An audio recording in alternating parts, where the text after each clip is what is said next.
Okay, we have a question there from Mick.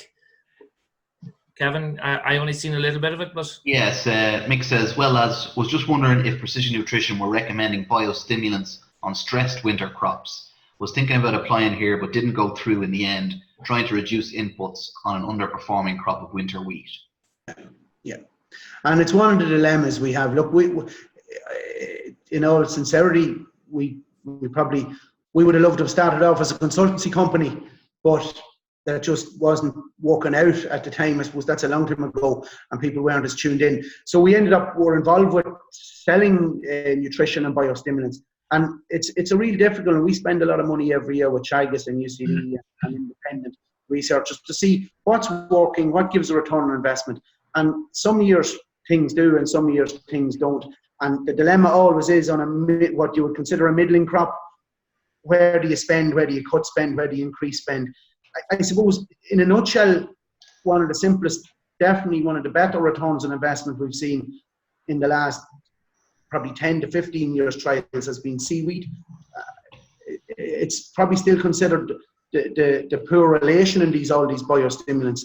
We still have a long way to go, we feel, to see big returns from amino acids, and we're involved in that type of business ourselves.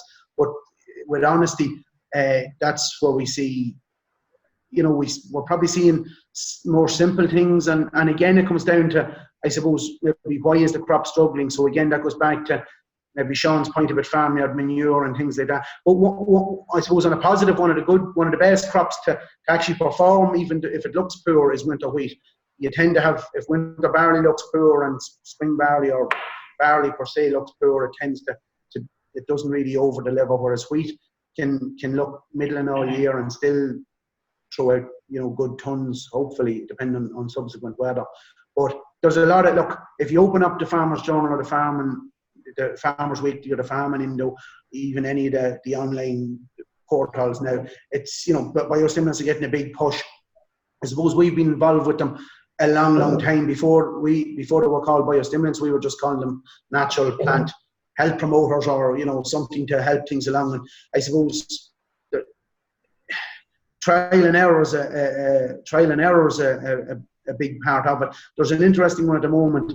ADAS have a service going, and I think a lot of farmers could benefit from it. It's ADAS in the UK. We were involved last year with a sort of a three-way trial with Chagos, and ADAS was doing the statistical and monitoring work for them. And it's really allowing farmers, I know they have to maybe spend a few pounds on getting it set up, but a farmer can trial something in his own field, and providing he has the technology and the combine, ADAS will work in with that, and it's quite accurate, quite accurate. So it's hard to beat farm trials. It's very hard sometimes to see a visual, and like we would feel a lot of the times we get visual responses to trials, we don't really see big yield increases. And in most cases, when we see big yield increases, we don't actually see that big visual in the field. So it's a difficult one. But yeah, the dilemma is to avoid spending too much money on a crop that maybe doesn't deserve it. And one thing we would say is we've over the years, our biggest yield responses have come from good crops in good performing years. And I think traditionally, a lot of people looked at biostimulants as just being, if I have a crop in trouble, you give it something like that. We find it the opposite. But again, it goes back to a little bit of prescription or precision nutrition, where you may be doing your own start with soil analysis and then move to leaf and stap analysis, and you can start to see your things impacting negatively there. Okay.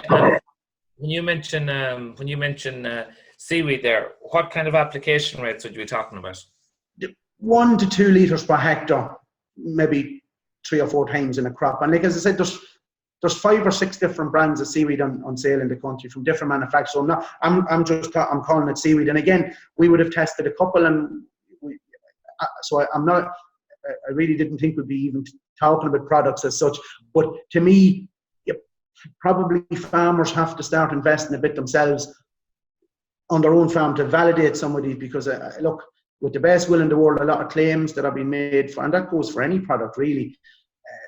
A lot of it can be actually farm related. Yeah. So we would find people will spend money on, call it a biostimulant, and they won't spend 50 cent to €1 an acre on maybe a magnesium, and that could be something as simple as bitter salts, or it could be a foliar, and maybe magnesium's probably maybe one of the biggest yield limiting factors after water or after, you know, soil fertility.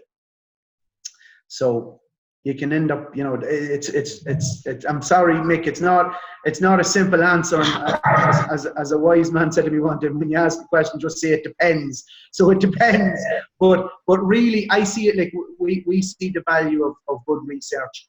And the example I give on that, and I don't know how many of the people in here tonight are involved with discussion groups or, you know, purchasing groups or whatever, groups of farmers who get together. And I give the example, I had to give a wee talk to the local one here many years ago. And I suppose if you counted them up, there was probably 13 to 15 members in the group. They were probably covered in something like 20 to 30,000 acres. And I made the point to them, we just worked out very quickly how much they were spending on AgChem. And I just said, you know, you should consider getting somebody in to do some trials, proper little trials, pick one farm, do some plot trials, get it harvested properly. And you could very quickly discern which fungicide programs working best on which varieties in certain areas. And still to this day, there's very little of that goes on. But like those guys could have been spending a couple of €100,000 easily, between maybe up to €500,000 on AgChem. And for me, to invest maybe 3,000 to 5,000 in trials, between 10 or 15 of them would have paid, I think, would pay dividends, you know? Yeah. And I suppose it's not relatively any new. I was talking to a girl here, she's from Latvia, and I was chatting to her yesterday, and they have at home, they do peas and blackcurrants. And she was quite disappointed because she has some land in Leitrim, and she sent away the analysis and it didn't look like it was going to grow peas at any commercial level, and she was quite disappointed in it. But she's talking about that whole idea that they've been doing for years in a traditional model of almost like that compost teas, yeah, to give nitrogen boosts, to give magnesium boosts and stuff like that.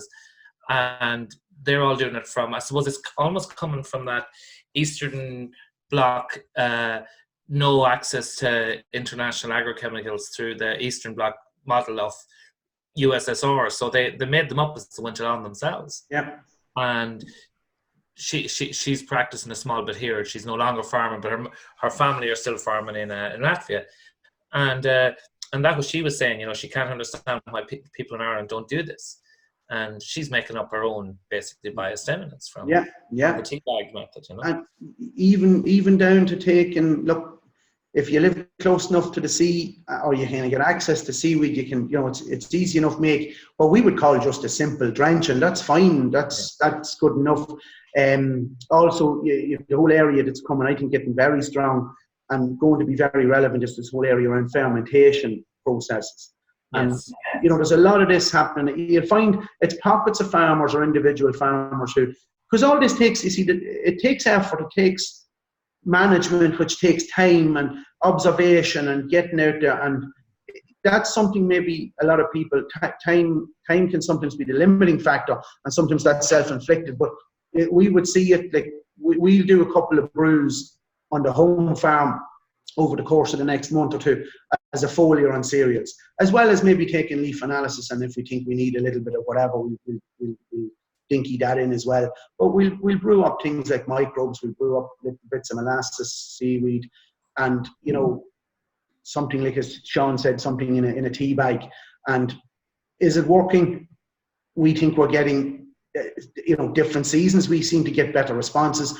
Other times we don't. We're definitely, I think the big focus, or one of the big focuses down the road, has to be on this whole area of soil and seed contact. I think that's an area that's been missed out on, and you'll see some of the people around the country that are now starting to address either nutrients or biologicals or biostimulants or fermented products on seed. You'll start to see, you know, it definitely, the root mass is increasing. Most people judge that by how quick it comes out of the ground. Actually, we judge all these plants by the size of the root mass. So we're not bothered about how big and bushy the plant looks above ground. We want big bushy roots underneath that ground, because they are the ones doing all the work. And whether they're feeding and sharing with microbes, or pulling in nutrition, or keeping oxygen moving in the soil, it's really a root mass business. To me, anyway, that's what we try and start off if we're talking to farmers, or out working with a farmer. That's what we try and get that message across.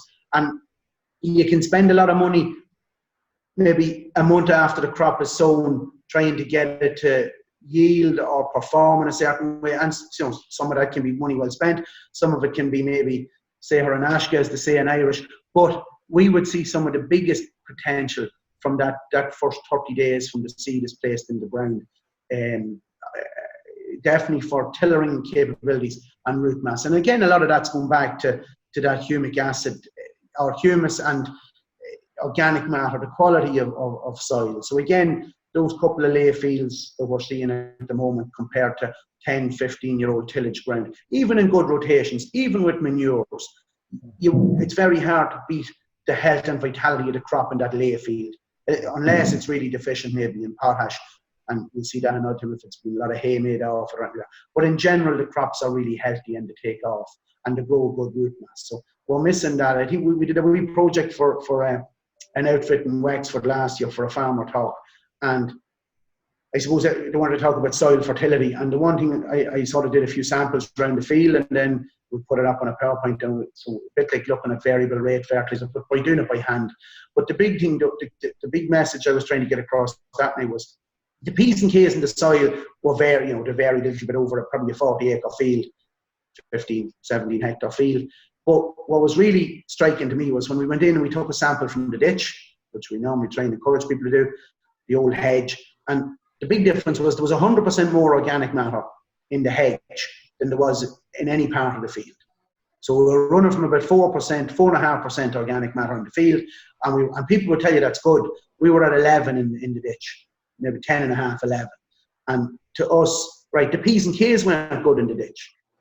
But you had this vitality in soil that's fit to keep. So the ditch is growing beech trees, ash, white thorn, whatever, all these multi-species, mixed veg, 2 or 3 different species of grass, a couple of broadleaf, what some people call weeds, we call them plants. But so that hedge is driving some performance and some production levels. And it's going back to that organic matter. Well, I think samples from Jim Cronin's polytunnels last year, and his polytunnel, I'm nearly 100% sure on this, was 23% organic matter. And the thing about his, whether it's organic or not doesn't matter. If you're working in a polytunnel system, it's very intensively cropped. You could take anything from 4, 5, 6 crops a year, depending on what you're doing there. And like even in a conventional tillage system, you won't have any more intensity. But it must be to do with what he's adding in to maintain that. Yeah. And he probably has some residue from veg. Maybe he's nipping off. Absolutely, but he's incorporating in biologicals. Yeah. But he's also incorporating in farmyard manure as well. Yeah. And I think that whole area was really highlighted in, was it 18 in the drought? Yeah. Where if you looked at tillage or horticultural crops, at field scale horticulture crops compared to field scale horticulture crops in the conventional sector. And the way we'll say a lot of the conventional horticulture now, it's almost a migratory system where you move from farm to farm because the disease issues that you're moving. Yeah. Some guys would have started up in 20 years ago up in Louth, they might be down in Tipperary by now. Yeah. But because it's on a short-term rental system, there's no incentive for them to put the product back in the soils. But they suffered really, really badly during that drought because, crops of kale and crops of cabbage or whatever, broccoli, just haven't been ploughed back in again. Where it was one of the consultants was telling me this, John Hogan, that the organic guys were completely different because they had high organic matter. And there was only really incidents of where they had new land coming in that didn't have high organic matter that they had to irrigate. For the most, they didn't have to at all. Yeah. And he was saying it's totally down to organic matter.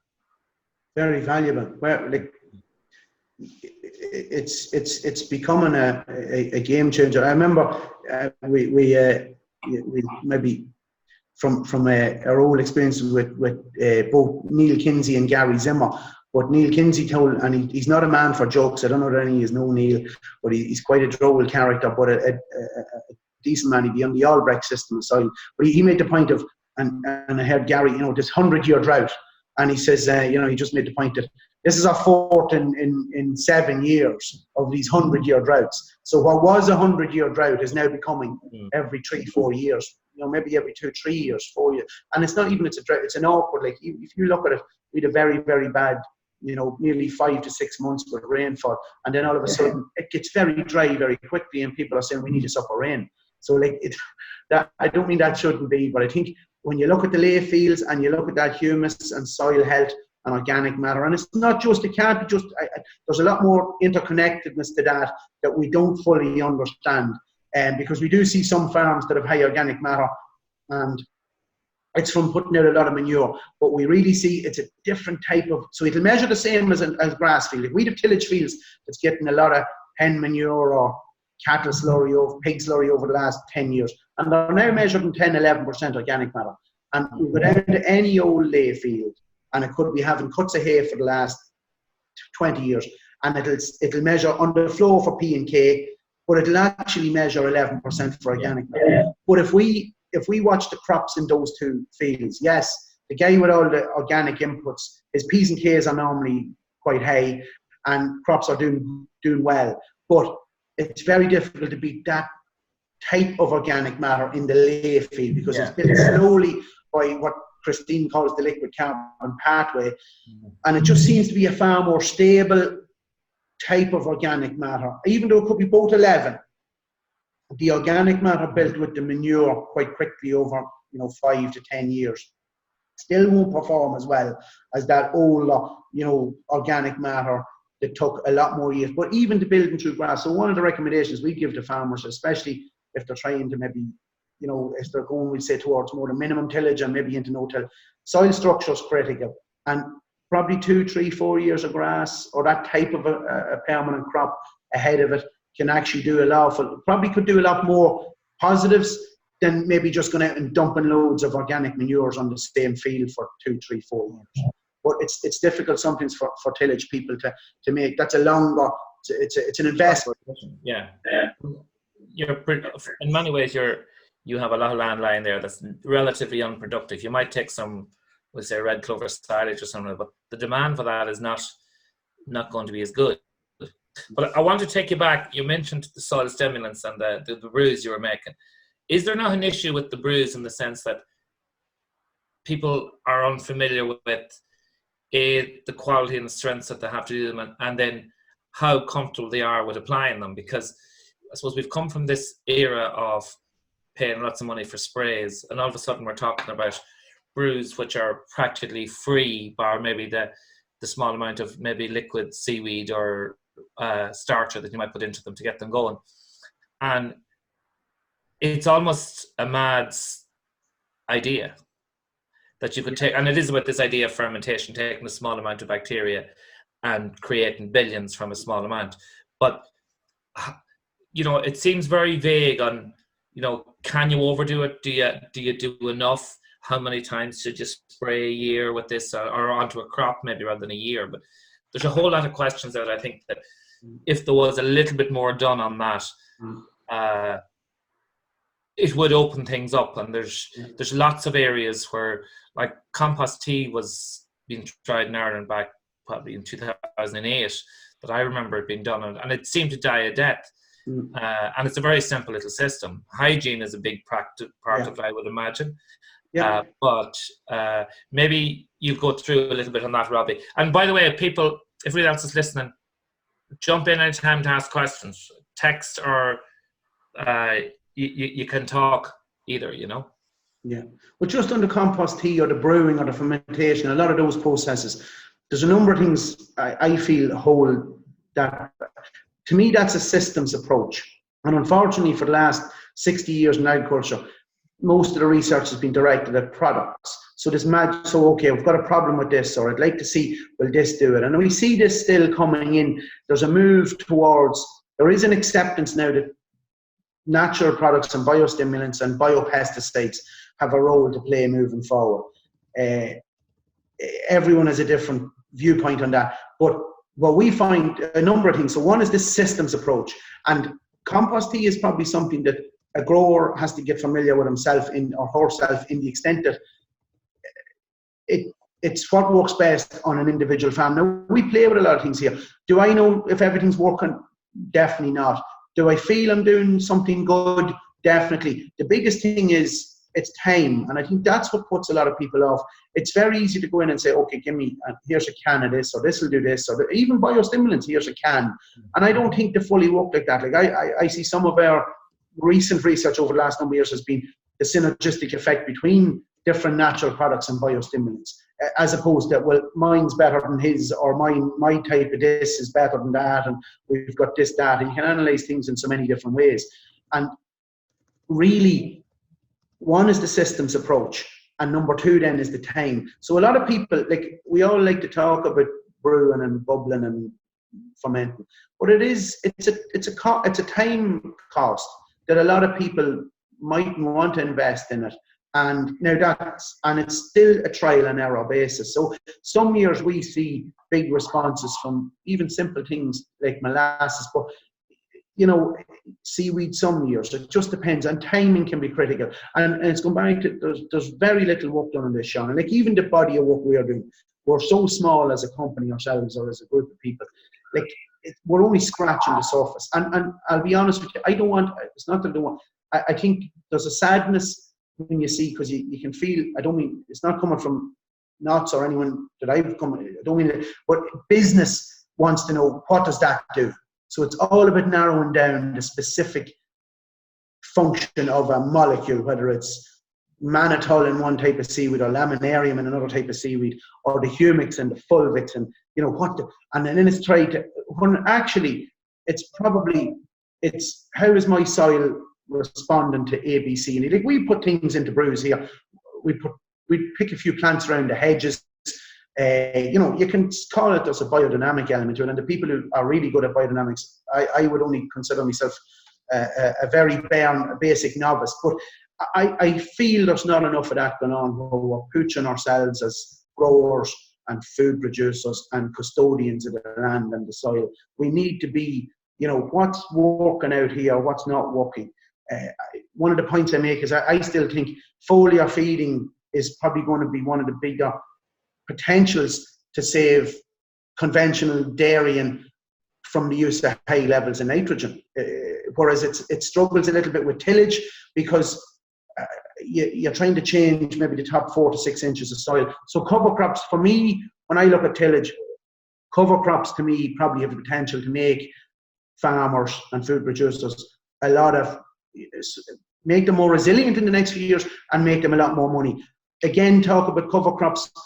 There's a couple of people in this country that have been working with them a long time. There's a couple of smaller companies that are focused on trying to do the job right. You go to across the water, you have companies like Cotswold Seeds. You go to America, you have Green Cover Seed. And there's still a lot of work to be done to discover what's the best ones for here.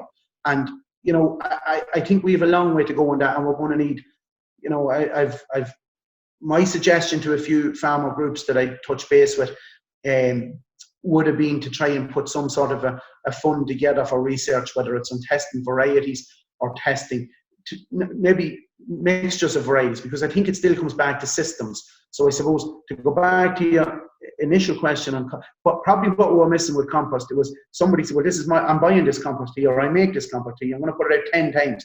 But maybe they needed to tweak that compost tea a number of times. And was it, is putting out a couple of litres enough? In a lot of cases with natural stuff, it's not. And again, what you can put into the soil at the start of a growing cycle, I think has far more value from a lot of that. So we would place, look, this year in spring barley and spring oats here, we would have put humic acid as a dressing and a bit of seaweed on a dressing. And we'd have, if we had a liquid injection system, we'd put down maybe molasses or fermented molasses or things like seaweed or humic. So we'll play around with a few things and maybe a couple of brews on top of it. And we definitely think we're seeing life in soil explode, because you're feeding the soil. And everyone, I suppose, we're nourishing. That's the game. That's the name of the game. You're trying to nourish that soil and nourish nature. But the foliars can be a little bit more difficult, because if you're hoping that they'll control it out of disease, that depends on weather. It depends on then how many times you spray. I believe we can, but it could be that you have to go every 3 or 4 days in a really bad disease pressure time, to get it. And we've seen fantastic results in some trials with nutrients and biostimulants or brews at controlling disease. The difficulty here is, again, if you start, and we'd say that, like, you can't really claim that any of these things control disease, or you're into a whole regulation sort of issue, when actually we think it's actually, a lot of these systems and products probably only help the plant become that little bit more resilient itself and healthier. It's probably having very little to do with actually controlling disease as a straight control mechanism. It's more with a building plant strength and plant health and plant resilience. I did see a question pop up there, Sean. Sorry, so maybe if that we... No, there's a question there. I just wanted to cover. I only saw the first. What was it there? Sorry. Here's the question. Mick says, do you see disease resistance increasing with the loss of chlorothalonil? Few new chemicals coming down the line, such as Revistar or Inatrek, but they're high risk to resistance. Ramillaria going to be hard to control. IPM definitely will need more consideration in the industry. That's from Mick. Yeah, no doubt about it. And Mick, and I can't remember the girl's name. The lady, she works out of the UK. She's probably one of the foremost researchers, and I know I've used her picture and her name and some of her research and some of my own presentations. She basically maintains Ramillaria is really a stress response disease. So again, it's going back to try and get, what can we do to make these crops less prone to stress? And as regards resistance, and there's some, to me, it's not that the people who try to fight nature, you won't beat nature. That's nature's job, is to keep evolving.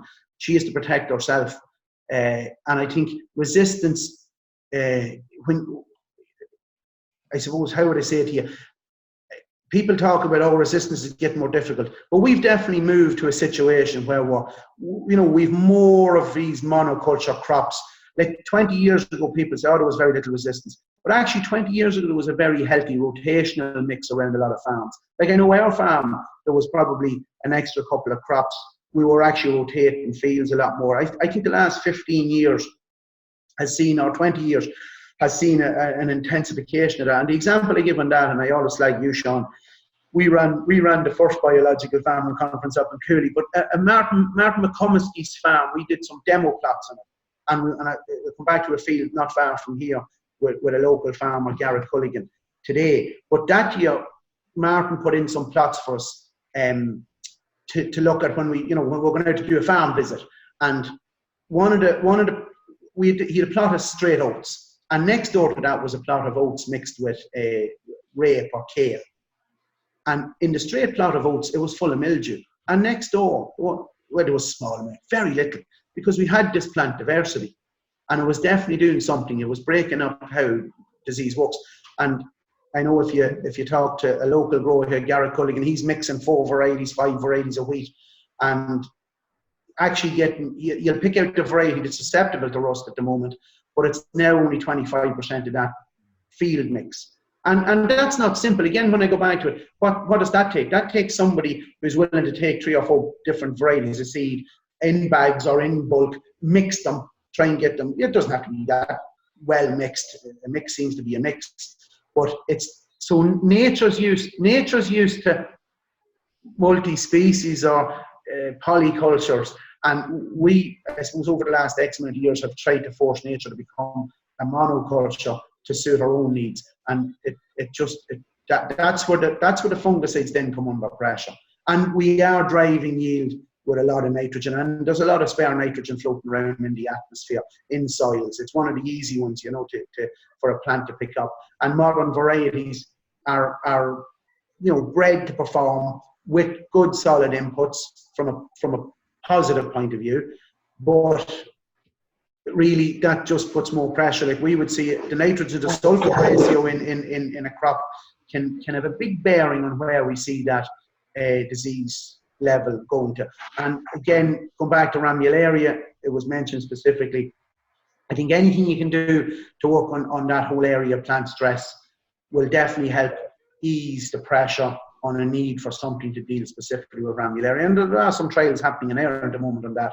But again, it's amazing. It comes back to plant stress and what's making good, healthy, viable soils, you know. Can I ask you then, the ramularia then, is that, you know, you mentioned the whole idea of putting a brew with the seed. Yeah. As part of that, to get the plant off to a healthy start. Yeah. That could be something that could have an impact. If you can grow more roots and it can take in more water, and like, this is in its infancy, but we'd be fully convinced that, and disease is a funny thing. We'd be involved with some trials over the years with Chagas and UCD on disease control. Well, maybe not on disease control, but look, we'd also measure disease levels in the crops, and there's definitely sometimes when a disease hits can be actually more detrimental than the level of that disease, and that can be at different periods in the crop. And I suppose we tend to look more at nutrition and natural products and biostimulation. So we probably haven't even gone down that road far enough. But I know, I think there's a lot, you know, and I think because the bigger agribusiness world and the chemical companies now themselves are actually starting to say, yeah, we probably need some of these things. If nothing else, to keep the longevity of it's getting very expensive now to develop and design and register a chemical product. So those companies want to protect their investment, and anything that does that is probably a positive move moving forward. Whereas maybe in the past it was seen to be a competitor, or if these guys start using all these products, don't keep using AgChem. But that's probably way off the mark. It's a sort of, like, there's different people out there with different viewpoints on how they will farm themselves. And at the end of the day, big acreage of crops with individual farmers, they will take a risk management strategy which will include agrochemicals for the foreseeable future, because they have to manage, that's a financial investment, and they have to manage their risk, and they're entitled to do that. I nipped off earlier, Sean, to get some reference materials. There's loads of books we have over the years. This is one that is well worth a look at. I'm not sure whether people can read that. I have a ton around, but it's Mineral Nutrition and Plant Disease. Well worth a read. Don Huber. He might be making an appearance at a Biofarm conference in the next year or two, if God keeps him on the air. But this is the man who would have, I suppose, a lot to say about glyphosate. But he's written a couple of these books, and they're very, very relevant. And we've actually put a lot of some of his research into practice and trials, and we find, there's lots of positives in that. So again, it's just to show that it's not all, there's data from around the world supporting this, at least looking into making plants healthy, or maybe balancing up nutrients, especially controlling that nitrogen level. It definitely helps to take the pressure off increasing a lot of diseases. In some cases, especially maybe with the bacterial wilt diseases, extra nitrogen actually helps them go away from it. But most other diseases, and again, look, we'd see that's nutrition. He doesn't even get into the role of biostimulants and plant health promoters or brews or fermentation or anything like that. But it's just to show you that there's little disciplines and they all fit together, Okay. So I don't know whether that answers Mick's question or not, but in a nutshell, if you're really worried about disease, and I don't count ramularia like this, but we would find the plant levels of copper tend to be low when we see lots of disease on the go, and definitely it's something worth looking at over the years if you are in tillage farming and you want to sort of make plants a little bit more. Now sometimes you can overdo that copper, but it's definitely one of the big ones. And sulfur, we'd have a nice bit of trial work done with both UCD and Chagas on using sulfur to make plants healthier when they're dealing with disease pressure attacks.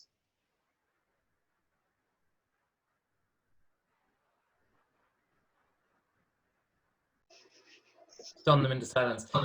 I was doing everyone a favour. I was shutting up there for a minute.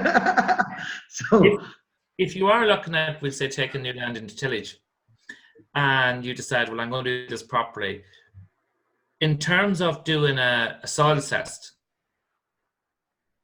what should be done and where should you go? Okay. I suppose from our point, again, it depends. But what we say to a lot of people is, it's well worth your while. Say you take a field and it's 20 acres. But we would say to a lot of farmers, and whether they're from here, wherever, it doesn't matter.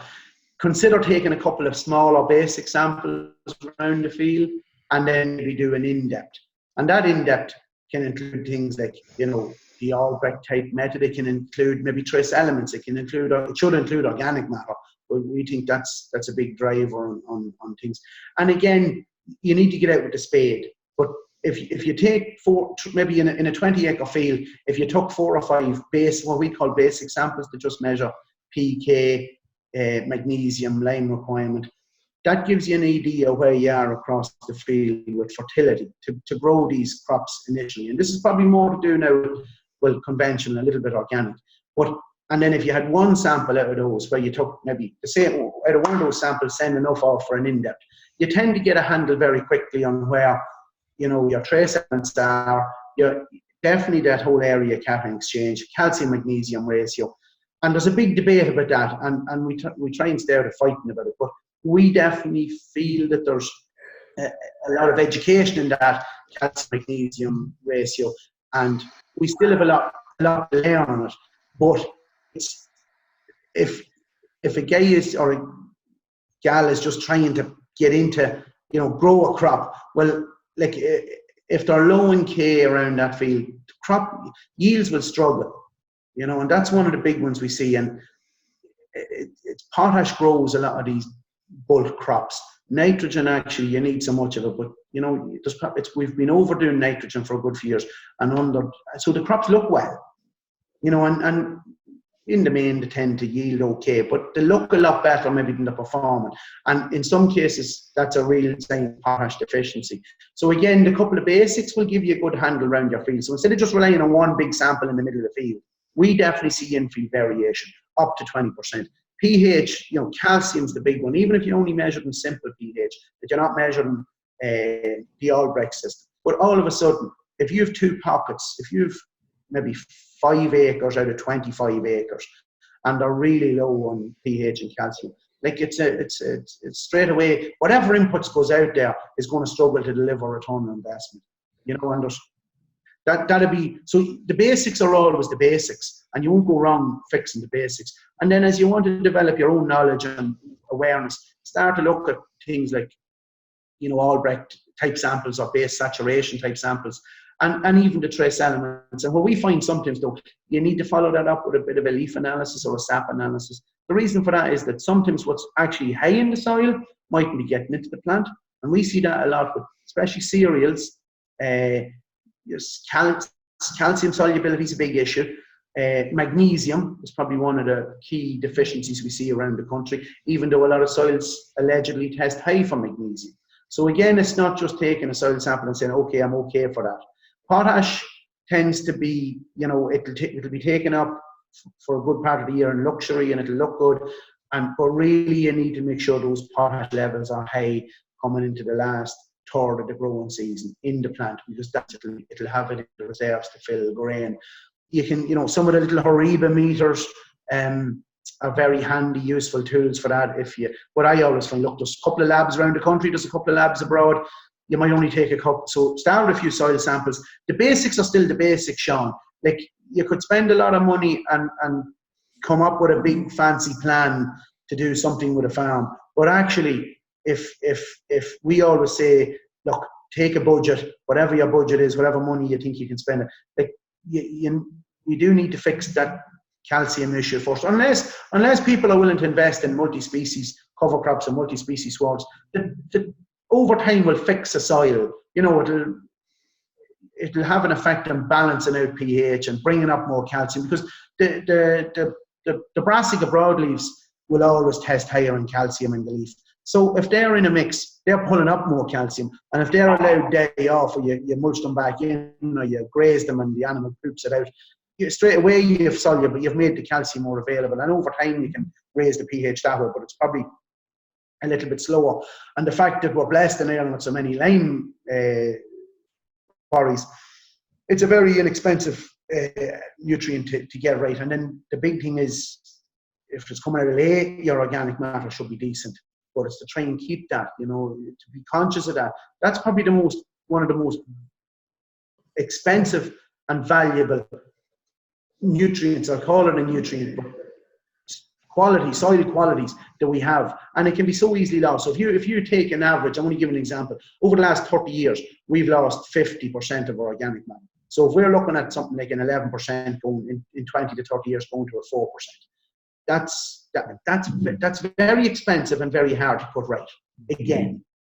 So that's the one. Whereas lime and P&K, even though we probably think they're expensive, they're not. Fertilizer's not expensive. So, unfortunately, because if it was, it'd be used wisely. Sorry, is there something else coming in there? Or is that me you're hearing? Are people feeling they're getting questions answered? I don't know. So I'm here looking at YouTube boys, and I don't know what else is going on. But like, do people want to ask a few more questions or put in a few points themselves? I'm definitely open to challenging on any of these thoughts. I don't have all the answers, and we don't think we're infallible. Is there a question there from Martin and Grania? Your question? No. No. Okay. Sorry, I thought you had a question there. 1 second. I have a question while people are thinking of questions. One is, let me off easy. Martin and Grania let me off easy there. But anyway, one. If you take, we'll say, a typical rotation, and you're you're moving to a fertility building phase with, we'll say, something like which would often be traditionally an organic system, grass, clover, sward, and you're doing two things. You're maybe using that for your beef enterprise alongside your tillage and building fertility. What struck me was that maybe there's an opportunity there, instead of going with a very basic grass, clover, sward, that you do a mixed species, a much more to get that. Can you still achieve all you want to do, we'll say, from silage base, and get an increased fertility in your soil with a wider range of species? And if so, is there a specific one farmers should be looking at from that perspective? Well, I think definitely on the multi-species. We're in our own grassland here, and we've been looking at it for a good few years, just messing around with it. It's very hard to beat chicory and plantain for long, sort of like persistence and even ease of establishment. And again, somewhat of different farms. Like, people will tell you, they can't grow sandfoin here. There's probably a couple of people on this chat already that are doing it.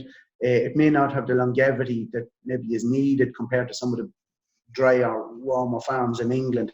But I think, again, it's coming back a lot, Sean, to testing that out on individual farms. We would see it. There's actually, in the grassland here, there's a small garden as part of a field, and there's it was an old stone cottage on it, but it's funny. It's the only part of the field there's actually vetch. Now, it's only a little garden. It wouldn't be a 3/4 of an acre on it, but there's actually vetch. It's as if we sowed vetch in that little piece of grass, and it's obviously coming in from both sides, because we see it wild in the hedges. But it hasn't managed to take in any other grass, and that wouldn't get the same grazing that other fields would get. We'd often put a couple of lambs or rams down there and just keep, at different times of the year. But definitely, I think it's transforming soils. And I know there was a good report out from Chagas and UCD this week, and I know Helen Sheridan and the team have done great work in just showing that I suppose the big picture is, we can get away with less nitrogen. But the big picture to me with all those products, all those plant species, is that we're actually building this resilience in soil. And yeah, it'll solve a couple of problems maybe in reducing nitrogen inputs. The difficulty with cutting for hay or silage is always that there is a big offtake of lignin. You've grown this plant, it's now come up into it. So once there's lignin in the plant, you have a lot of potash in there, and hopefully some silicate. But if you remove that, you tend to still remove potash. And I'm not sure whether the work has been done enough yet to say whether we can get, I still think those type of crops need a decent level of potash. And we see that with clover, especially with some of the organic manures going out. If they're composted at all, we see a big burst in clover growth. And a lot of that's coming from the calcium, calcium that's composted, sulfur, boron, and potash in that mix. We think, but we definitely see without establishing any, and straight away that's a multi-species, and I know that people in Ireland talk a lot about grass, clover, swards, but I just think when you see it coming naturally because of the soil fertility programs, it's a different quality of clover. It's not just like you're taking this clover and stitching it into the ground. There's definitely a sort of how would you say it? It's probably an old generation of a clover that developed in that soil. But I'm not sure whether that answers your questions. But I think there's great things coming on those. But we like what Helen Sheridan will tell you. So like, there should be a lot more researchers on that, and it's only starting to gain credence. And I think a lot of people didn't believe it could be as positive as. And I'm sure there's going to be some challenges with them. But in the main, like we've seen chicory established very well and easily on our farm, and some of it's light, some of it's heavy. We've stitched in rape over the years just to act the devil and have a look at that, because one or two of our friends across the water in America would have told us to try that. Jill Clapperton and Bud Davis and a few of those guys. And definitely plantain. So after that, I think a lot of the other ones in mixes that start to add into cost. So you have to be careful and make sure they're working for you. Yeah, I suppose it's the understanding the role of multi-species in terms of its benefit, but or can it give us more benefit than what we call a grass clover sward, particularly in a fertility building phase? Yeah. Can a multi-species one that maybe has 8, 10, 12, 16, 20 different give us more of the same? Or and I suppose that's probably the heart of the question. And will it do it in that short fertility building phase, or does it need more time? Like I remember Gary Zimmer talking about rehabilitating land, and he was talking about, wasn't it, putting in a mixed species and leaving it, feeding it back to the soil for a 2-year period. Yeah. In that he was talking about converting the farm to organic. Yeah. Talking about that, using that conversion 2-year period to keep using cover crops or herbalaise to build up the fertility. And I suppose these are the certain questions there that I'm not 100% sure about. And it's interesting because I think, again, even if you take Gary, he'll always talk about these examples where they try to live it on their own farm. And I see, like, I know there's probably a few of the lads on here today from both two groups I'm involved with myself for various reasons. One is Base Ireland, the other's Danu. And the amount of learning and sharing of information coming from WhatsApp groups is phenomenal. I don't even think the old discussion group model to me isn't working anymore, because it's probably it's good from a social, but I'm seeing, and I'm not, you know me for technology, Sean, but I definitely see because farmers are figuring out things for themselves. And the old day of, and like even I counted myself, I wouldn't even rate myself as a good advisor. I don't think I have the experience. We're seeing new things every day, and sometimes we see things that we thought were right 2 years ago, and now we're going, oh my God, what were we doing? But at the same time, we're learning and we're moving forward in a positive. What I see with the multi-species, if we had more resources, I think are going to unlock a lot of the keys to profitable and sustainable and respected farming. Because to me, we're not respected as farmers and food producers, and I think that's coming from the top down, and that's missing. And maybe the link then becomes, how do we, because it's nearly as if a lot of farmers run a treadmill, and they're on a treadmill because if you take the tillage sector, well, 100% more organic matter in a ditch in the middle of the field. That's probably not good agricultural practice. Even though you could say, when my pH is 6.5, my P is index 3, my K is index 4, I'm a very good farmer. But actually, probably what farmers were being told they should be measured on is completely wrong. But I just feel these cover crops and multi-species, we've seen phenomenal things. Like the hardest of ground, chain transformed with them. I still think we're just missing, I suppose, a big enough critical mass in this country to justify somebody. Like, a lot of the seed houses can sell you seed, but nobody can really go out and explain why or how or where it's happening. So a lot of it's coming from international data. And I think until we get to that level here, and we get somebody who's really investing in researching on it, like we're seeing amazing things, Sean. And like that soil structure is the one that's very visible. But like when you see what Phacelia roots can do in the soil, or what a red clover plant can do, and even you take the bees, like we're missing that link. And I used it lately, and I head like a sieve, sorry, but it was a study done in England over the last 10 years. But basically, they were proven, and was it the CHP outfit? But basically, it's more, they're not really into agricultural research. They're into natural research and, biodiversity. And they were showing that, with flowering plants like beans and oilseed rape, you could take up to 3 to 8% of the farm could be taken out, put into these sort of nature corridors, beetle banks and things, and yields went up, especially in those flowering type crops. Well proven, well researched, 1,000 hectare farm. The study done over, I think it could have been over 7 or 8 years. Now, that's all of a sudden, that's a completely different, that's a system. And unfortunately, that system's approach to research hasn't come into this country yet, albeit on a small basis. Yeah. But definitely the multi-species and the cover crops, I think, hold a big key to actually making farmers. Sorry? Is it a chicken and egg situation? We need more momentum in this system before research will come towards it. Well, the problem with research is it's still, if the research has been driven by whoever wants to send out the final message, that research is going to, it's like, I just think if you take somebody, and we spoke about it at the last biofarm conference, like if you look at the Byrne brothers in America with green cover seed, and very decent people. I would have met them going to a No Till in the Plains conference, and this has come back. I think people have to start investing in going to more conferences, maybe once every 2. I know it costs a few pounds, but try and go meet people. But those guys are farmers, and there's no one on the planet to touch them apart from DSV in Germany.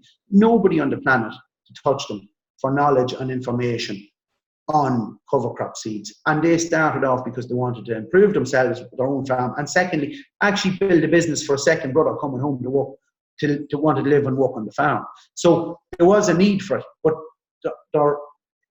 they have a passion for it, and it comes through. And I think we're missing that here. And I'm not sure, it's critical mass will bring it, but we probably need, I do think we want to need farmer investment, and that's not to come to people like me or to come to maybe people like you, Sean. But it's to go, let the farmers decide, well, okay, we'll go here, we'll do this, and it may not be, they mightn't get the results they want in year 1 or 2, and it could cost a few extra pounds. I think we're only scratching the surface, and we will see a lot more of it. I'm racking my brains at the minute. If you take the directoral cereals here, and a lot of those guys are probably trying to reduce inputs and work very closely with integrated pest management strategies. Not them all, but some of them. And one of the big problems that's showing up now in directoral cereals is willow herb. But willow herb really is a plant that it needs sunlight to germinate. And it likes to have a little bit of wet soil, especially when it's starting to root out. So we see this. No-till, I'm only giving a quick example of no-till. There's so many positives to it with so many other weeds. And all of a sudden, this weed becomes, it starts to be more prevalent. But it's really telling us something. And I suppose the old way was, well, what can we spray it with? Is there a can?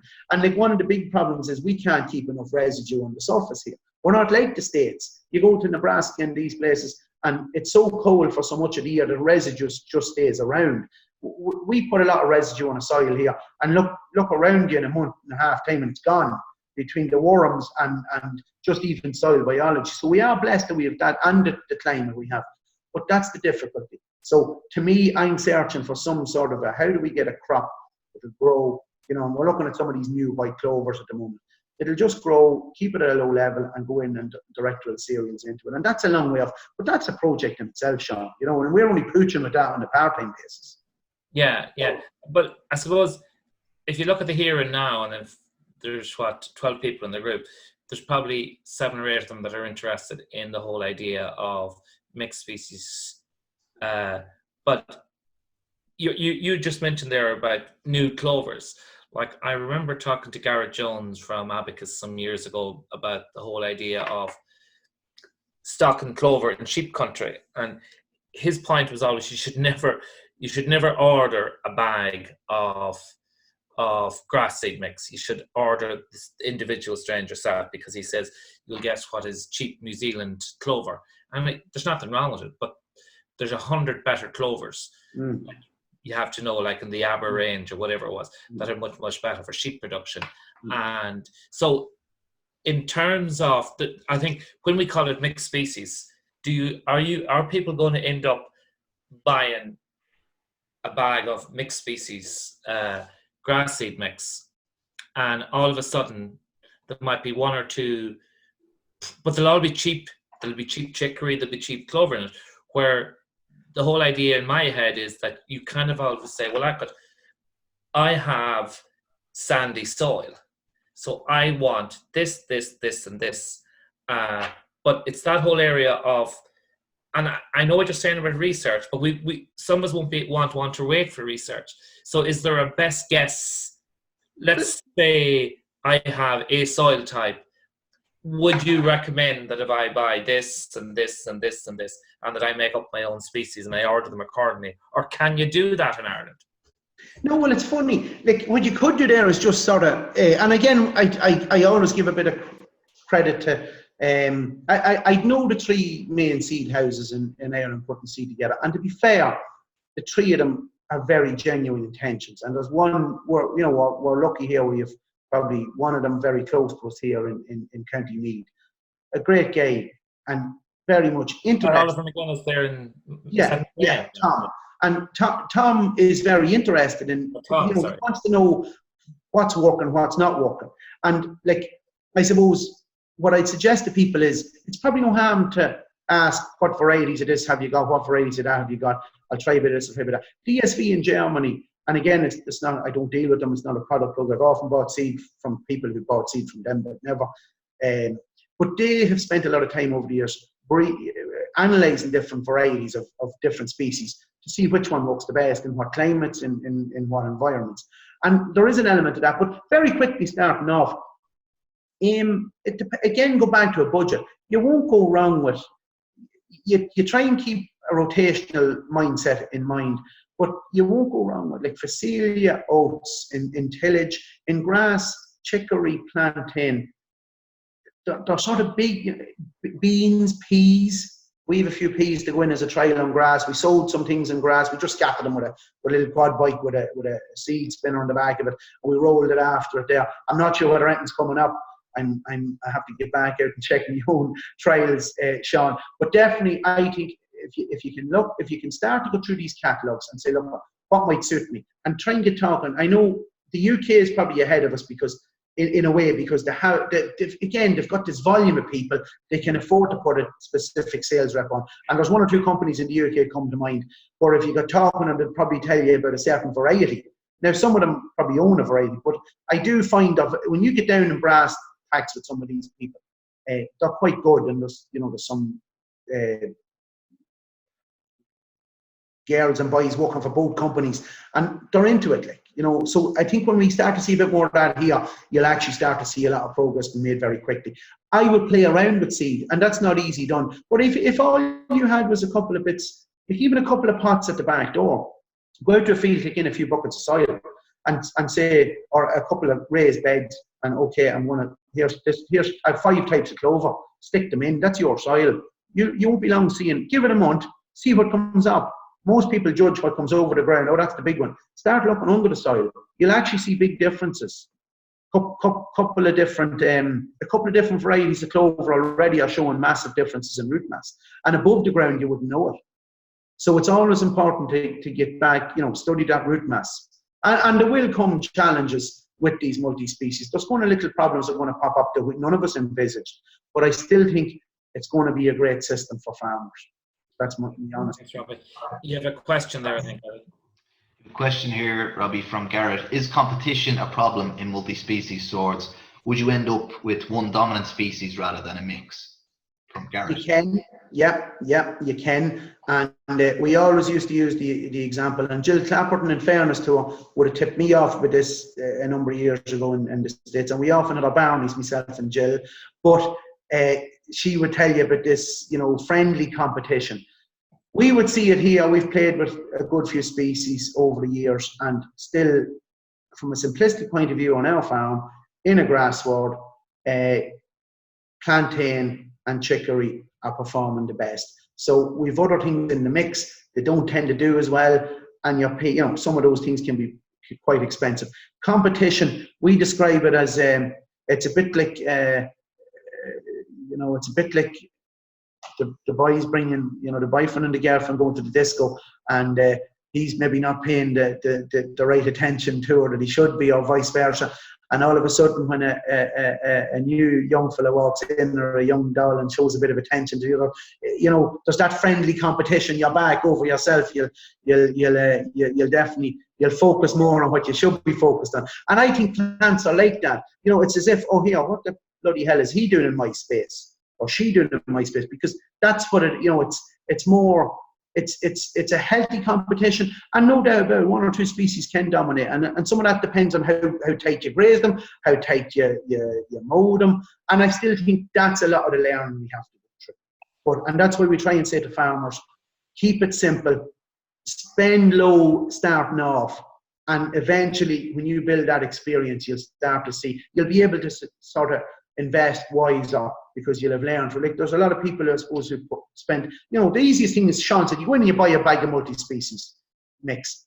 And look, the last time I got bits and pieces of seed, I grabbed a little, I said, oh, what have you got for pollinator mix? And well, give me a couple of kilos of that. And look, when I got home, I had all the straits for the pollinator mix myself. From the same people, and I tend to buy a little bit from everyone every year.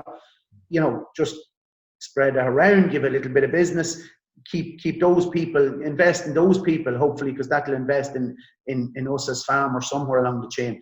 But that's the reality. If you look, even you take the likes of the bees and the pollinator mixes, you can't go wrong with a couple of clovers and a big red clover and a bit of phacelia. It's out the flowers. Is that to take a stab at it? Do you look at a mixed species grass mix or mix as something that has shallow roots, mid-sized roots that will root deep? Is that the best you can do in the absence of formal research on this? Yeah. That you can make a better stab at it. Say, I want something that's percentage that's deep root and there's mid root, and to get that mix. Yeah, pretty much. Because I still think it's all what it's doing below ground that's really winning.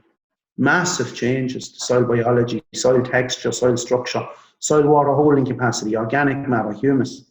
It's that liquid, it's those exudates, and they all produced and pushed it. A number of years ago, we lived in the percentage legume, I suppose. Sorry? On a percentage legume. Oh, definitely, yeah. And that's what I was going to say. When we lived with a little house in the town, a very little small lawn in the front, and a number of years ago I said, I wouldn't be a great man at cutting lawns anyway. That's a good job the Duchess isn't around for this interview. But I said, look, we'll go pollinate our lawn job here. But would you believe it, Sean, when you're cutting these grass, and we end up, there was 4 different species of legumes in that lawn. There was 4 different species of grasses, and that wasn't including some of the broadleaves. And the thing wouldn't have been 10 foot long by 4 foot wide, bit of grass in the front. Where did they come from? I can tell you that the builder I bought that off, he wasn't putting in a pollinator mix or anything like that at the time, So it'll just show you, I think there's a lot. This was kind of part of Christian Jones's argument about not bothering with grasses, that it'll come in naturally themselves. Yeah. I still think, Ireland, if I look to the hedges, I see different grasses. I think we probably need. I find we need a grass here for a while just to straighten things up. I think, yeah. Now, somebody like you look at Coxfoot and Timothy and these type of grasses, and fescues, and I don't know enough about them, but I know we're growing some on the farm and we do some trial plots. Like, it's amazing the difference in soil root depths, and I think it's very hard to beat diversity. And I always make the point, even I suppose in if you take humans and food, look, this COVID-19 situation is really testing a lot of people. But like, if you're eating the same meal once, twice, 3 times a day for months on end, very, very quickly it just, you lose interest. Your digestive system becomes monocultured, and it's no good. And diversity really is the key. And diversity costs money. Diversity takes management. Diversity takes time. It takes observation. And it's even down to that level. I still think we're still a couple of years off having, we're hoping to sow some cover crop trials this year. And alongside some of the trial work we're going to do on mixed varieties in cereals and straights versus mixed. But I wouldn't like to be given too much advice on it, Sean. I don't feel we've been doing them a long time. We've grown cover crops in this farm a long time. And a lot of farmers, I can understand, they just want a simple, what should I be doing? What should I be growing?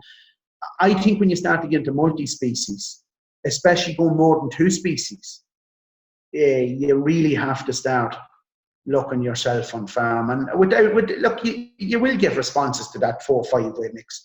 8, 10, 12s. Some years, some things die out, some years proliferate. It's a little bit more hit and miss, I think. I do know the Americans are having far more success with the 10, 12 species mixes and upwards. And I do know some of the mixes coming out of Germany, especially in a head of potatoes, 5, 6, 7 species mixes. We're using them. We're encouraging growers to look at them from the point of view of fixing a lot of nitrogen, therefore reducing a lot of chemical nitrogen in the following potato crop. They're pretty much growing. All the species that are in the bag will grow, but it's a very, it's probably a 6-month, 7-month cover crop. September. That now leads lovely to what maybe is my last question, because I know we're finishing at 8:30 today, because you have to run off, isn't that? Sorry, I do. Yeah. But okay. And I forgot what my question was going to be now. Jeez, I'm gone. So if anybody has any other questions, to jump in while I collect myself here. I had a really important question to ask. Okay, we have one there. One here from Garrett again. Robbie, if you start to grow cover crops for the first time in continuous tillage land, what would you start with? I would start with oats, and I'd start with Phacelia, or maybe rye is a great cover crop, but it can't, just to start a farmer off very simply in continuous tillage. It's so enlightening to see what the roots of the oat plant can do. Yes, it may be interfering with your rotation, so you have to be careful on that, but definitely worth a look at. Oats and any of the, we'll say I think Phacelia is a lovely little plant. Doesn't do a lot of harm, thank God. Well, so far so good. We don't see it coming back as a weed, even though it can reset itself if it goes to seed, but it tends not to be a big weed problem. So I like those two just to start off with, the first, we have growers now who are growing cover crops on tillage ground, primarily ahead of potatoes, but they would have started with us a long time ago and looked at straight oats. And the reason because we had to convince them to start somehow. So 4 stone of oats was considered enough not to be spending a lot of money on. And those guys now are up to, some of them are still only putting in oats and maybe bits of Phacelia or oats and maybe kale. But in the main, there's a couple of those guys now starting to look at a more holistic approach. So they're looking at more specialist mixes. But again, some of those are designed to just tighter potato rotations. But I don't think you'll go too far wrong with oats just today. They'll grow anywhere. They'll grow on concrete pretty much. And but again, I suppose some of the critics would say, "Oh, well, that leads to more rust out in the environment." And these cover crop oats are growing and you're not spraying them off. But I think for a farmer that wants to see an effect on soil, and I use a picture. I think I would have used it at the NOTS conference 2 years ago, Sean, and that's like picture tells 1,000 words. The oats were that height, they were literally, and it was not so, but that height out of the ground, 2 to 3 inches, and probably double that underneath the soil, and the soil was brown versus grey and wet and cold, and from just simplicity starting off, I'd start with oats. I definitely start to consider other crops in then. So like you'll have mustard, kale, Excuse me, forage rape, some of the oilseed, some of the tillage radish, things like that. But oats and veg can be, if you sow veg too late, it struggles. If you can get in early enough, it's a great one. And a great entry for, if you really wanted to give a serious chance to a cover crop, try and get in as soon as you can after winter barley to really see what a cover crop can deliver for you. But again, if I showed you the instance of that example that I put up at the NOTS conference, that was sown late. That was sown after spring barley. There was potatoes going in after that. The farmer was very disappointed because all his neighbours were slagging him. And we went down to look at it, put the spade in the field twice, with and without. And he says, I've seen enough, come on. And the man's still going plenty of cover. He'd be up on 100 to 200 acres of cover crops ahead of various potatoes and cereals in any one year, And some of the lads following that, we would have a lot of potato farmers now convinced of that. But he would have talked about things. I'm not saying he's not into nature. He is a little bit, but he talked about savings on diesel, wear and tear on steel, and then just potatoes popping out of the ground a lot better. So, and just your talk on YouTube at our conference a couple of years ago, Robbie, I've just put up the link to that in the chat there. So if anyone wants to check them out afterwards, did Sean McLowan edit that chat? Yeah. Sean didn't touch it. All right. I probably should have checked that myself. Yeah. Give cover crops a bit of a chance, folks, but you don't have to do an awful. It's amazing what you can do and just have a look at it. I know we did a talk for a local agronomy group about 5 years ago on cover crops, and all we did was plant it. We got these big plastic pots in the garden centre, probably 2 foot diameter and 2-3 foot deep, and we just sowed different seeds in each pot. And I wanted them to put in plots, and they were afraid. They thought this was really crazy. But we had the plots out, and it generated a lot of interest. And if you let them grow far enough, give them a couple of months, and then you sometimes if you turn the pot over, you'll see where the roots are coming out the bottom, and it gives a great indication of what the potential for them is.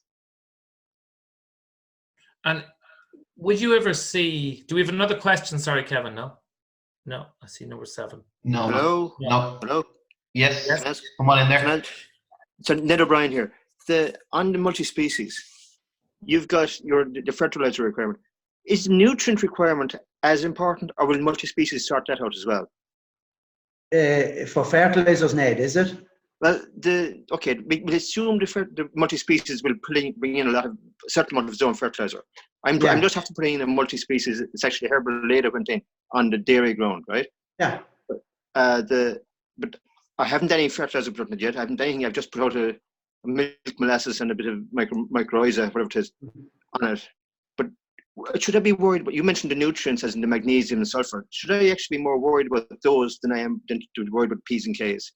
It is coming from a dairy restaurant, high P's and K's, index 4s in Tiger systems for P's and K's. So it would have been high naturally. Yeah. But the magnesium, according to one of the tests, was on the wrong side. Sulfur is a bit on the wrong side. Should I be looking at those nutrients more so than anything else to plant that ground? Probably worth your while. If you're grazing, Ned, in the grass or multi-species, we see like a bag of Kieserite to me is great fertilizer. And again, in conventional dairying, we'd be happy enough to sort of recommend to conventional dairy farmers who use quite decent inputs of nitrogen that a bag of Kieserite in the mix you could probably reduce a bag of nitrogen over the year, not just maybe bang at the one day. But if you're going out with your first split of nitrogen or your second split of nitrogen, if you could put as well as that, go with a bag of kieserite, which is magnesium sulfate. So it's curing 2 of those deficiencies you speak about. We see tremendous responses from that on grass. And again, look, nothing scientific, but now we'd struggle to give that advice to tillage farmers, even though it's fixing the soil, and we've seen it doing that. It'll change the calcium-magnesium ratio, and it'll increase sulfur to a certain extent. What's that worth to a tillage farmer? I'm struggling a little bit with myself, but there's definitely a soil structure issue. We just haven't put enough resources into really measuring that. But on a grass farm or a multi-species farm, 1 bag of kieserite, mid-spring, anytime now, and then maybe 1 in the autumn. And if you're putting out, say, I'm only giving an example, if you're spreading 6 bags of nitrogen over the course of the grazing season, you could probably come 1 to 2 bags of kieserite, go 5 bags of nitrogen. It's our experience with the few dairy farmers we've worked with that system with, that it hasn't impacted negatively on the amount of grass being grown. So that's probably the simplest way. The other way then is, look, a lot of these multi-species, a lot of these broadleaf plants will pull up different things. Like if I'm looking at SAP analysis coming back to me in the last couple of days. The same farm, the same fields, wheat is probably 1/3 of the value of rape for calcium. So we find the brassicas, most of the brassicas will pick up calcium for sport, even in a low pH field. So the plants thankfully know more than the humans. Wheat will tend to be 1/3, and grass is probably 50% more than, true grass is probably 50% more than the forage cereals we talk about. So again, those plants will start to fix things individually within the grazing mix. So the grass might still only pick up between 0.5% and 1% calcium. The rape, the kale, maybe some of the other brassicas in it could pick up 3% calcium. And the cow or the calves, whatever's coming along, is eating away, next thing it's getting actually, instead of just, well, I'll eat this and I'll get this, it's getting a mix of those things, and it's actually getting, maybe you're now at an average of 1.5% to 2% calcium in the forage going into the cow. So that's a positive. But then what I'd suggest then over the course of the years, Ned, is start to take a few leaf or sap analysis, and you'll see it developing along. Okay, this is a bit low on this is a bit low on that. And if you need to go out with a few foliars to complement that in the early days, I think over time you'll probably see a lot of those things fixing themselves, and that's where it becomes then more important over the next 5 years to know, well, okay, I need to get this type of plant because I need to raise me copper levels, or I need to raise me zinc levels, and the other 3 plants that are doing well for me in my multi-species are A, B, C, and D, but I'm short of this. So, instead of focusing on a spray for that, you may focus on a plant that will deliver that result. Yeah. Yeah. I'll give you an example, and I won't delay. Coming from that no-till on the Plains conference, Keith Burns gave me a couple of, we looked at this. Sorghum, we think could be big potential here. Sorghum Sudan grass, and he's got these brown mid-rib varieties that grow quite quickly and they don't put up a lot of lignin. And as well as that, he gave me a little sample of a plant called collards. Now, collards would have been traditional. People probably would have heard of them. They're actually part of some of we'd say the African American cuisine over the years, collard greens. So it was like us, it was cabbage and kale to the Irish maybe. But I remember sowing some of those seeds in pots, and we put in our kale, we put in rape, and they'd grow and they'd look well and they'd get really green. And so I wasn't feeding these pots, but the collard greens would just keep getting greener and greener and greener. And they did take a setback at one stage. I had them outside like over the winter, from, let's say, winter into early spring. And at one stage, they started to get pale again. And once the temperature started to rise again, it just took off again and got really green. So it's come back to what I was saying, Sean. We haven't even started to explore the range of species that are out there. And sometimes we're a little bit afraid. You don't want to be bringing in the wrong species and causing, maybe developing a bloody invasive species that's causing a lot of problems. But in the main, where are we scratching the surface with talking? Like, again, you take a multi-species grass sward at this stage. So you could write it on the back of a biomat because they're all pretty much the same. And like as you said, John, the sad thing is a lot of them becomes, and nobody should be spending too much money on these things, but a lot of people are driving it based on cost. What are you for this? What are you for that? When actually there's no work being done on, well, what's delivered for me, or what's fit to, I want to double me organic matter. I want to double me grass. And I think, in fairness, the research, it was a long time coming, but it came. And that research is saying these farming multi-species sward systems are delivering on forage production and reduce the potential to reduce chemical nitrogen applications, which is a double win for farmers, the environment, and the consumer. And I just feel that's the first phase of the research. The next 5 to 10 years, I think, is going to be very exciting. Yeah, and I think that the other thing that they're going to deliver is higher quality animal health, because better gut development in the animal, and you're going to see that, and a better resistance to worms or whatever, you know. Yeah, well, the UCD research has already proved that. So, like, you're 100% on that, Sean. And like, we haven't even started to get into some of the more unusual species. And that's what I'm saying to you. It's when some of these seed companies actually really grab this and treat it with the respect and the sincerity it deserves. That's when you really see the performances and the production levels rise, and hopefully, as I said, soil sustainability. Okay.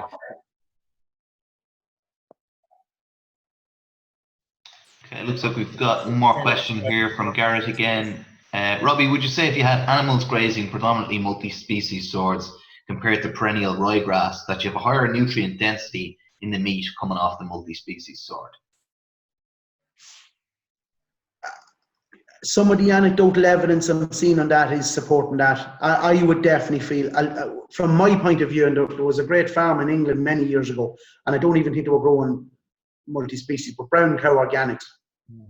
But they were organic and were basically showing that their meat, because there was no nitrogen being forced through the system, definitely they had done tests in England on beef, and their beef was always far superior in selenium content.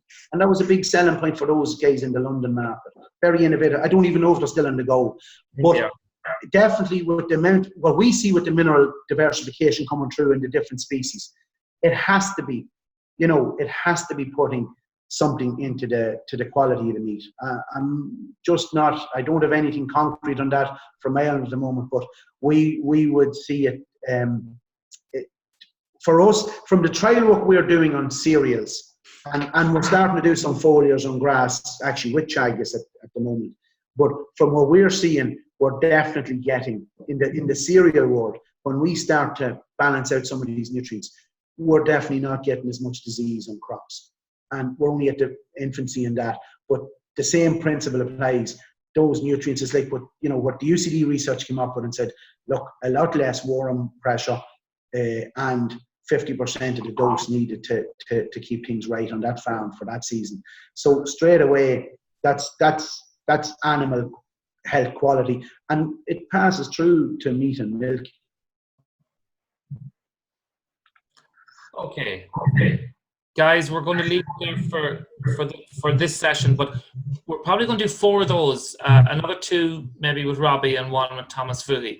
Now, none of you that have already booked in have to book in. We just send you the link automatically. But we let you know we haven't got exact times yet.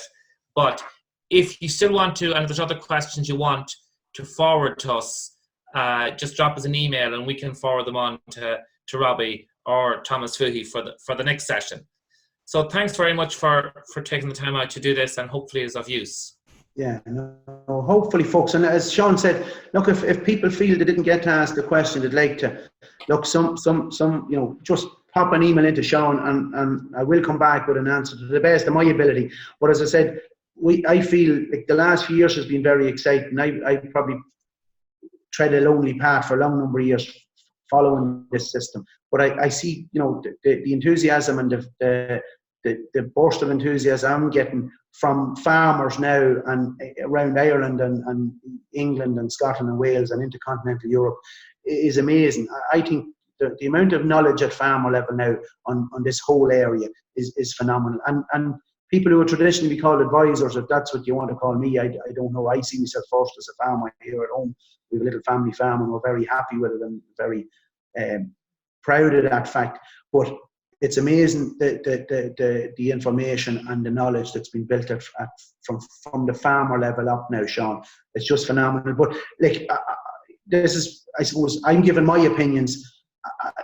I'd be honest enough to say there's definitely big gaps in my knowledge, but we try and keep filling them in every year and talking to different people.